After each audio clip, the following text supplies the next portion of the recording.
नमस्कार. राष्ट्र माझा लाईव्ह न्यूजमध्ये आपलं स्वागत आहे. लातूर जिल्ह्यातील उदगीर येथे आज 23 मार्च 2026 रोजी बहुजन विकास अभियानाच्या वतीने एक महत्त्वपूर्ण मागणी करण्यात आली. राज्य महिला आयोगाच्या अध्यक्षपदासाठी राजकीय महिलांना न देता सामाजिक चळवळीत काम करणाऱ्या अनुभवी आणि बिगर राजकीय महिलांची नियुक्ती करावी अशी ठाम भूमिका यावेळी मांडण्यात आली. बहुजन विकास अभियानाच्या कार्यकर्त्यांनी उपजिल्हाधिकारी यांना निवेदन देऊन त्यांच्या मार्फत राज्याचे मुख्यमंत्री यांच्याकडे ही मागणी पोहोचवली. यावेळी बोलताना कार्यकर्त्यांनी सांगितले की महिला आयोग हे अत्याचार पीडित महिलांसाठी एक प्रकारे माहेरघर असते. ग्रामीण व शहरी भागातील महिलांपर्यंत आयोग पोहोचला पाहिजे आणि पीडित महिलांना तात्काळ न्याय मिळाला पाहिजे असा विश्वास निर्माण होणे आवश्यक आहे. महिला आयोगाच्या अध्यक्षपदी असणारी व्यक्ती निष्पक्ष, कर्तव्यदक्ष आणि सर्वसमावेशक असावी. कोणत्याही पक्षगट किंवा वैयक्तिक ओळखीचा प्रभाव नसावा असंही यावेळी स्पष्ट करण्यात आलं.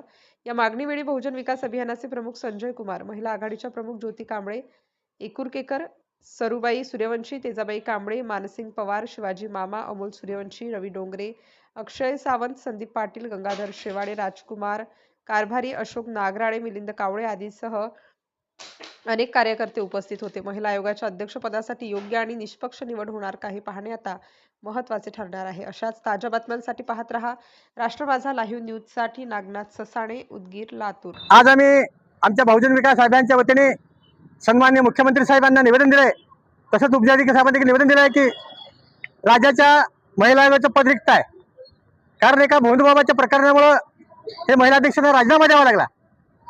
ज्या महिलांना अत्याचार झाला त्या भोंदूबाबाच्या प्रकरणामुळे महिलांना अत्याचार झाला, त्याला राजीनामा द्यावा लागला, दुर्दैवाची बाब आहे.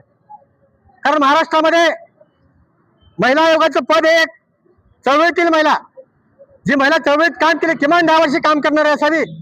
तशीच कोणत्या धर्माची, कोणत्या जातीची याला महत्व नाही, किंवा कोणत्या पक्षाची याला महत्व नाही, कुण्या गटाची याला महत्व नाही. बिगर राजकीय चळवळीतली महिला या पदावर नियुक्ती करावी, बहुजन विकास अभियानाची मागणी आम्ही आज करत आहोत. कारण सर्वसामान्य महिला, ज्या महिला अत्याचार होतो, ग्रामीण भागातील महिला असतील, शहरी भागातील महिला असतील, अशा महिला अत्याचार होत असताना त्यांना न्याय देणारं, त्यांना महिला आयोग आपलं माहेरघर वाटलं पाहिजे, अशा महिला न्याय देणारं एक व्यासपीठ हे महिला आयोगाचं असतं. आणि त्या ठिकाणी प्रत्येक महिलाला जाण्याचा अधिकार आहे.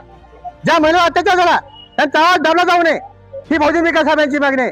असं पद हे त्या सर्वसामान्य महिलांना न्याय देणारं पद असतं. आणि असं पद एक चांगल्या महिला द्यावं. महाराष्ट्रातील कोणत्या जातीच्या महिला आम्ही म्हणणार नाही, मात्र चांगल्या महिलांना पद द्यावं. महाराष्ट्रातील मुख्यमंत्री अत्यंत चांगल्या प्रकारे या प्रकरणात चौकशी करतायत. सगळेच काही भोंदूबाबा राहतात. आध्यात्मिकेच्या नावाखाली एक 4-2 माणसाची नाटके माणसं असतात की त्या अध्यात्माला बदनाम करण्याचं काम करतायत. आणि अशा माणसाचा कडकोड बंदोबस्त आदरणीय मुख्यमंत्री करतायत, त्यांचे सर्व पुरावे त्यांच्याकडे आहेत. आणि म्हणून मी सांगतो की आता येणारा महिला अध्यक्षाचं पद महिला आयोगाचं एक चांगल्या महिला देऊन महाराष्ट्रातील मुख्यमंत्र्यांनी, उपमुख्यमंत्र्यांनी एक चांगल्या महिलांना न्याय द्यावा. आणि आपला आवाज ज्या महिलांना मांडायचा आहे त्यांचा आवाज दबणार नाही, त्याची शाश्वती त्यांनी द्यावी, विनंती आम्ही करतो. जय हिंद.